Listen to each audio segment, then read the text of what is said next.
it's Joe Partavilla. Welcome to another episode of the ForbesBooks podcast. And I can't wait to talk to today's guest, who wrote a book that feels like the spiritual sequel to Michael Lewis's bestseller, The Big Short. His name is Tim Pagliara. Tim is the founder, chairman, and chief investment officer at CapWealth, located in Franklin, Tennessee. Tim formed CapWealth in early 2000 after nearly 20 years of experience in the financial industry. His firm is one of the nation's leading independent wealth managers with $1 billion in assets under advisement. For years, Tim has watched the decades-long fight over government's role in regulating a safe and sound mortgage market and was inspired to write the book, Another Big Lie: How the Government Stole Billions from the American Dream of Home Ownership and Got Caught. Tim, welcome to the podcast. Good morning. Good morning. And Tim, one of the reasons I wanted to talk to you is because you almost feel like the Indiana Jones of financial advisors. You have like this amazing backstory about climbing mountains, boating across the oceans. You started a school in like Africa or something. So talk to me about the origins of Tim Pagliara. Where did you come from? Because it sounds like you're a comic book character. Well, hopefully it's not a bad comic book. No. Hey, people love comic book characters, Tim. I don't know if you noticed that Marvel Cinematic Universe has really taken off. I grew up in St. Louis, went to law school and graduate school there. While I was in law school, I wrote a training program for Edward Jones and Company, and through a whole series of client interactions that I had there, one was with a professional baseball player that had been defrauded of his money.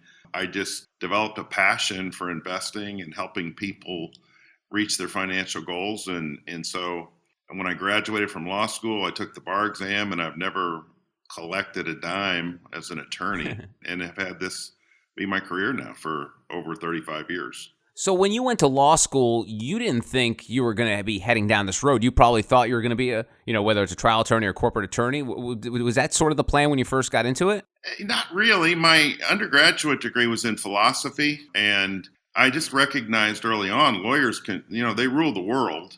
And so if you're going to be part of that, you need to understand how they think and how they do things. And, I have paid for my education many, many times from understanding that basic assumption there. And Tim, why did you fall in love with, in terms of this sector of financial, the financial world? Why wealth management? Well, because there was a need for it. And a surprising lack of understanding by people that are, I would say, far more intelligent than me. I've got 5 judges that are clients that I help, that while they resonate, with the courtroom and do amazing things through their wisdom and the judgments and opinions that they write, they're somewhat financially illiterate in terms of understanding my world.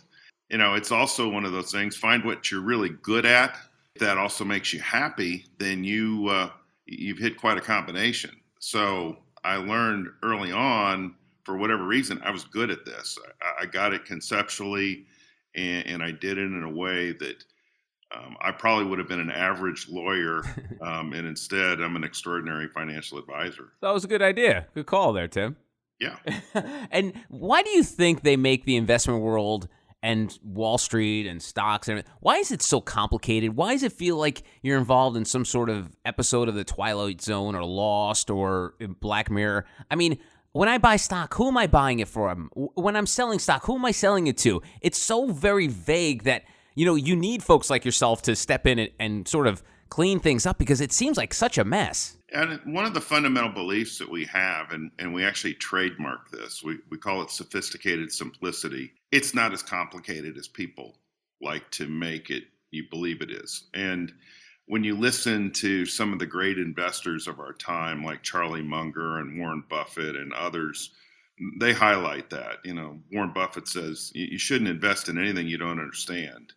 And so some of the complicated strategies, the things that I've seen throughout my career, they really just end up being justification for why they charge more or the fees are higher, and we think that's unnecessary. So we stay with a very, very basic belief system about compounding money and doing it over time.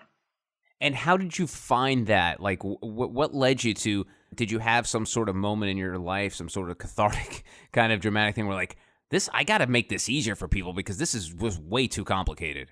Yeah, I was when I was at Jones, Edward Jones, one of the partners brought in a really top baseball player. His name was Bob Forsch. He's deceased now. They brought me all of his financial records, and his agent had been handling all of his investments Oh back boy. in 1982, 1983 time period. Agents would sign a contract and then they would turn over their money and the agent would invest it and put the ball player on allowance. And that's when I realized that things were going to change. And after they brought him in, I made the mistake of sitting down with him and telling him that his agent was defrauding him, not knowing that, Oh, wow. agents at that level at that time, they were family friends. And so I was essentially insulting this guy's credibility, and he got mad and he left. And I went back to my little cubicle and hid out for a couple of weeks. But before he left, I told him that he was going to have severe tax problems with the IRS. A couple of weeks later, he had gotten an audit notice from the IRS. Everything I told him was true. And he came back in and said, "What do I do now?" Wow. At the age of 23, I said, "I've got this. I will set up an appointment with my securities law professor." I used to work for his firm. And so, as a second year law student, I toted in one of the winningest pitchers in St. Louis Cardinal baseball history in front of my securities law professor, three litigators, the managing partner of Arthur Anderson, and wrote a memo. I still got a copy of it, and said, "Guys, here it is. What do we do to solve this problem?" And I realized then that if you had the client, if you had that client relationship, that's where you wanted to be. And attorneys were essentially became subcontractors at that point. Wow. And Tim, how did you? I mean, you make it sound really easy, but how did you know that the agent was defrauding him? Was it as easy as black and white, or did you have to do some digging? I do a lot of digging. Okay. I went through hundreds of pages of documents and I saw where these people were catching on to him. And it was a big scandal. Ted Simmons, Oh yeah. Pete Vukovich, Don Sutton, Kevin Greavy, the basketball player. They were all involved and all represented by the same agent. And it didn't take long, to figure it out, that he was taking advantage of him. There was no substance whatsoever, and no documentation. And the investments were being shuttled around to other people. So he was getting assignments of interest, typical of a Ponzi scheme, Oh jeez. type of thing. Well, it sounds like this does have a happy ending because Bob Forsch, I know, ended up having a illustrious career, pitched multiple no-hitters, was one of the winningest pitchers in Cardinals history. So it sounds like you were able to remedy the problem and help him along the way.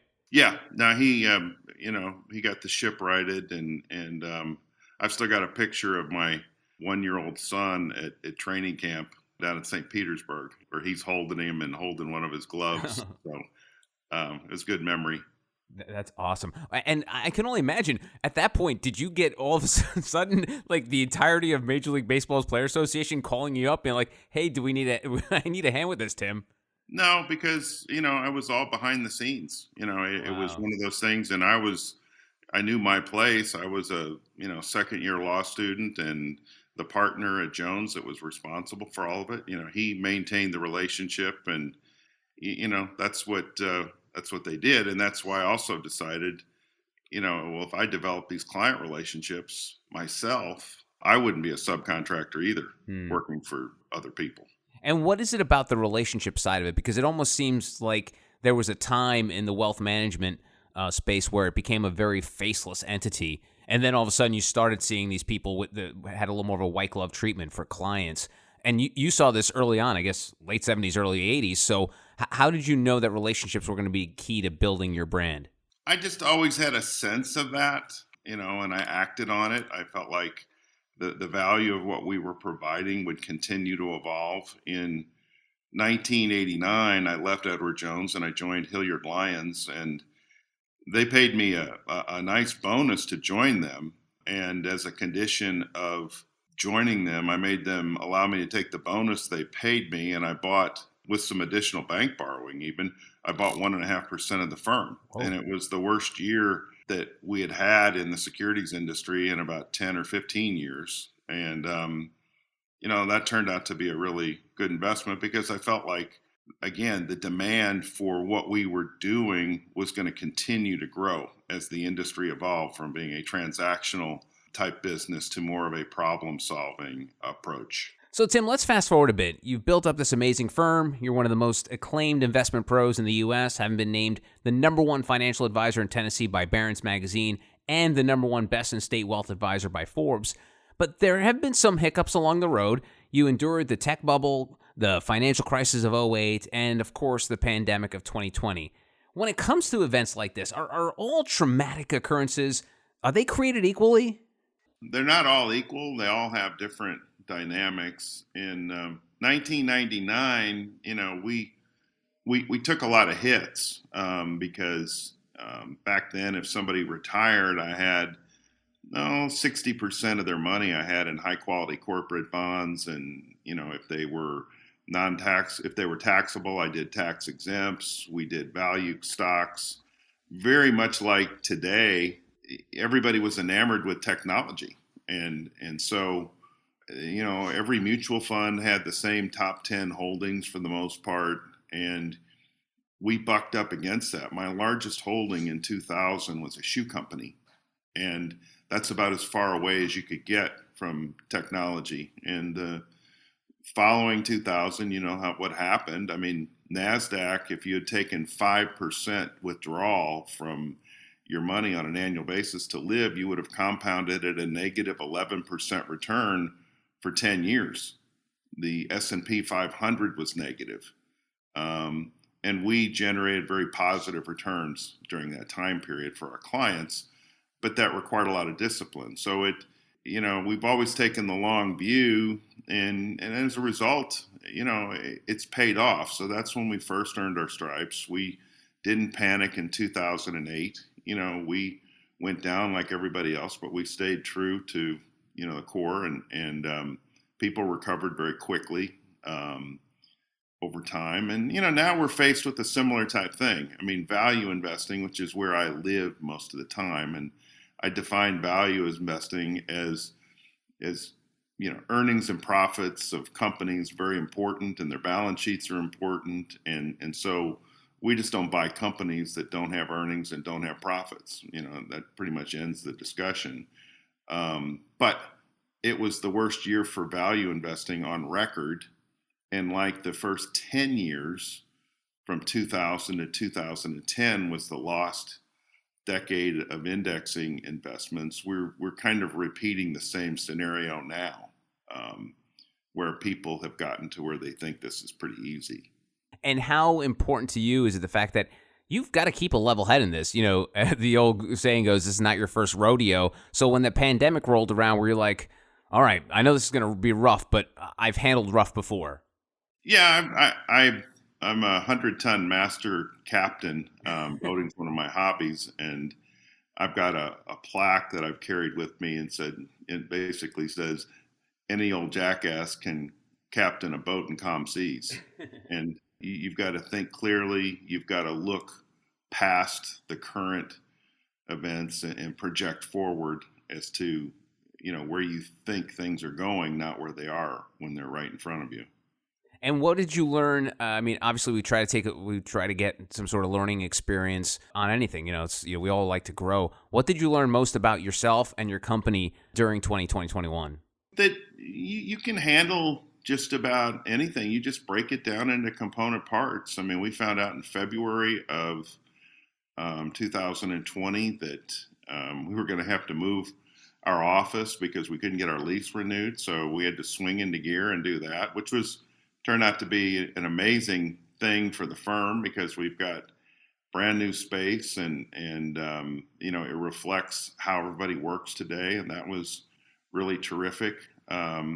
We had a disagreement with the Securities and Exchange Commission over some pricing issues, ironically, go all the way back to 2015 and 2016. And I held my ground. I hired the head of the securities law department at Yale University, John Macy, to help me, along with my attorneys. And we're fighting back. We're not going to push back and settle. We have, at the same time we did all of that, we did a complete bottoms-up, top-down review of every holding we had. We made changes where we thought was appropriate. We have done well for our clients since then, and I think we have ourselves positioned very, very well for our success and their success going forward. And you've added another chapter to your successful career, and that's releasing this book, which came out this year, called Another Big Lie. What was the inspiration behind writing it? The financial crisis of '08, they put Fannie Mae and Freddie Mac in conservatorship, and they've been the backbone of the housing industry since 1938, when Fannie Mae was created to end the problem of people getting put out on the streets. Our banking system it's a pro-cyclical business model, and that definition kind of becomes self-evident when you describe what happens in a crisis. You'll remember, in a financial crisis, the regulators go to the banks and they say, hey, you've got to clean up these books. You've got to write down these loans. We don't want you to make new loans until you get everything cleaned up. So in 1938, you had a 25% unemployment rate, a 50% drop in housing prices, and we all remember the images of people being put out on the streets with their belongings. And so Henry Morgenthau, who was the head of the Treasury, along with FDR, they came up with a solution. They created Fannie Mae, what is today known as Fannie Mae, and they bought some of these loans off of the books of banks. That gave them fresh capital. And then they negotiated longer terms, 30-year terms, so that people could stay in their homes and they could afford them. That's when the 30-year mortgage was born. Up until that time, the average home mortgage was about 5 years. And so if you were out of a job and your house price had declined and the regulators were putting pressure on the banks not to renew your loan, what choice did they have? That's the pro-cyclical nature of the business. And so Fannie Mae and Freddie Mac have been counter-cyclical forces in financial crisis. And so in 2008 to the present, they maintained liquidity in the mortgage market and allowed people to continue buy and own homes. They don't loan money. What they do is they take loans that are originated under their guidelines by smaller banks, larger banks, and then they package them off and they sell them to investors that need long-term predictable streams of cash flow, everything from annuities to insurance companies to pension funds. And so that's the system that's existed. And in '08, they put them in conservatorship, and we've been trying to find a way to get them out ever since. Can you break down the tagline of the book for me? How the government stole billions from the American dream of How the government stole billions from the American dream of home ownership and got caught. How did they steal billions?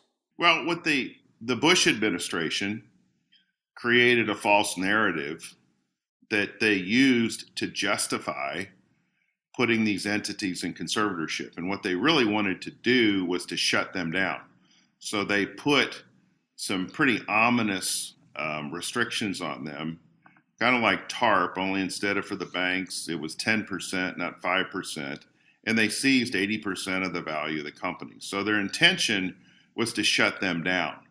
And that hasn't worked because they were inherently profitable. And by 2012, they were having to write up assets and they were doing what they were designed to do in a financial crisis. And they put a thing called the Third Amendment sweep in place. And the Third Amendment sweep essentially allowed the government to take 100% of the earnings and profits. And it went to the United States Treasury, and it was used for everything from the Affordable Care Act to other programs to blunt the impact of the deficits that were occurring. And we were under, back during that time period, people forget, but we were under the constraints of the Budget Control Act of 2011, where they had to balance budgets, and that was the Grover Norquist era. And so through this whole series of bad policy initiatives and convenience, they've kept these entities in conservatorship. They'd actually paid back the money that the government advanced them at 10% interest. And it's been the subject of dozens and dozens of lawsuits, one of which was just decided by the Supreme Court back at the end of June. And Tim, it's safe to assume that we weren't supposed to find out about any of this, right? No, we weren't. For example, in the book, I highlight one section where during this critical 2012 period, they had a Treasury official by the name of Mario Ugoletti that signed an affidavit in Judge Lambert's court in the D.C. Circuit. And he said that Fannie Mae and Freddie Mac were in a death spiral, and that the Third Amendment sweep was justified. Well, when we were finally able to depose the chief financial officer of Fannie Mae, we found out that that was true. That was a lie. And this is where another big lie comes in the title of the book.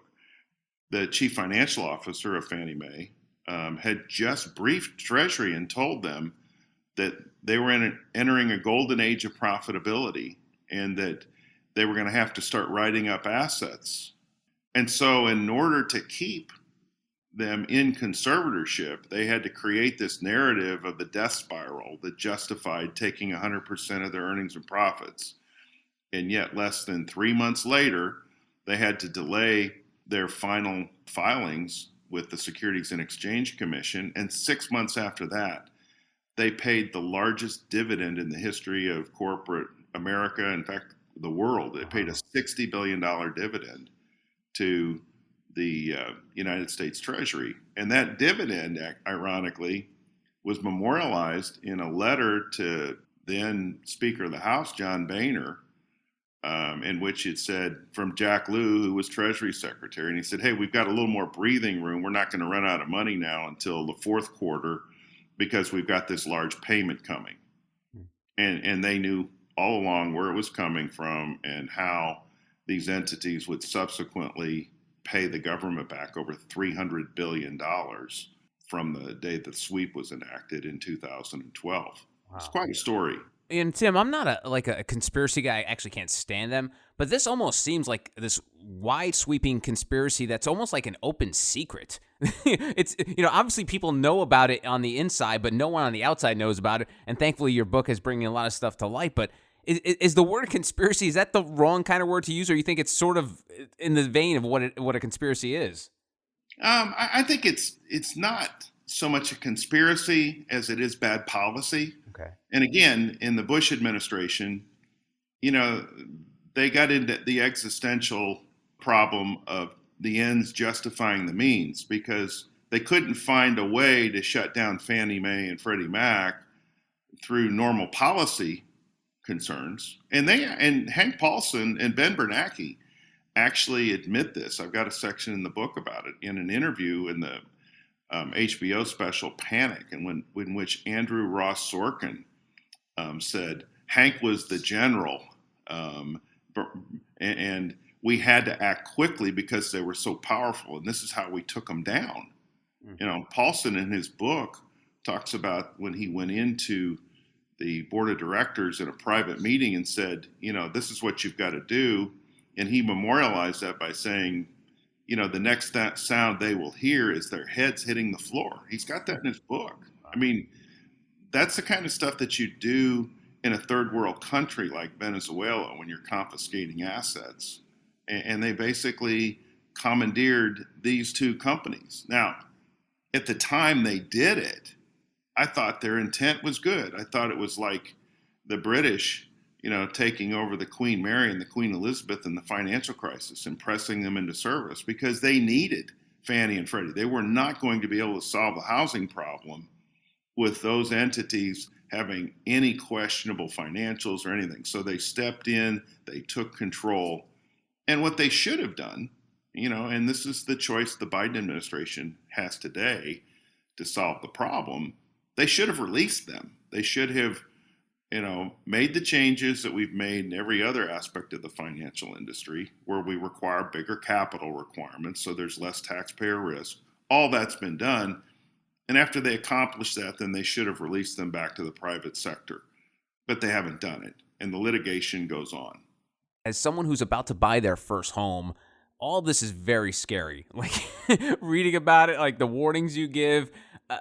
Can you sort of give me some sliver of hope or good news as I go down this path of home buying? Well, the good news is the system has functioned very well.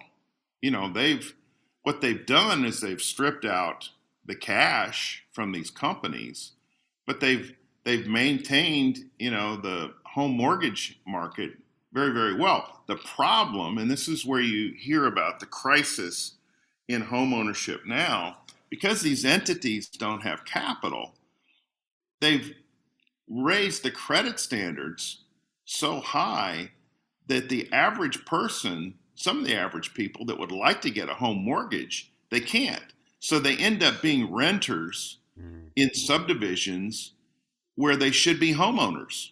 And some of the big hedge funds have used, their need for return. They're buying up homes all over the country. So your competition for buying a home is not just the market and the shortage that exists in the market.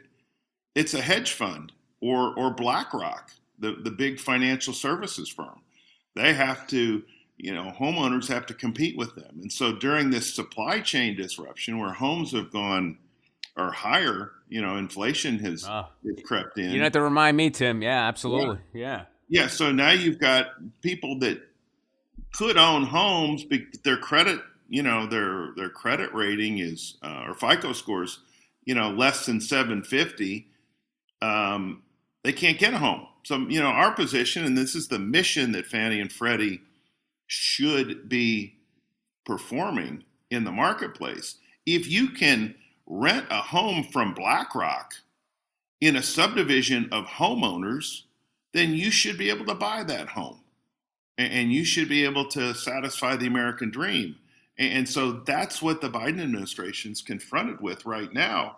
They've had 12 years of bad policy that has led to the situation that we're in right now. And they're in a unique situation.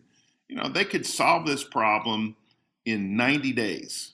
We've got solutions up on the board. They could end the litigation. They could solve the problem. They could restore these entities to the mission that they're supposed to be accomplishing. So it's a very critical time, in this process. It's like what I always say, Churchill, my favorite quote of his was, you can always count on Americans to do the right thing after they've tried everything else. Right. And we're at that point. And Tim, I guess lastly, you've talked about the problem. You've even mentioned some of the solutions. Is this a fixable problem? I mean, I know you mentioned that there are solutions to it, but is anyone going to take the initiative and do it and take care of this problem? Yes.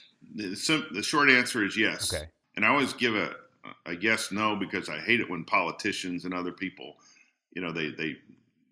they don't answer the question. But the answer to the question is yes. And it can be done in 90 days. And the policymakers all understand what the issues are.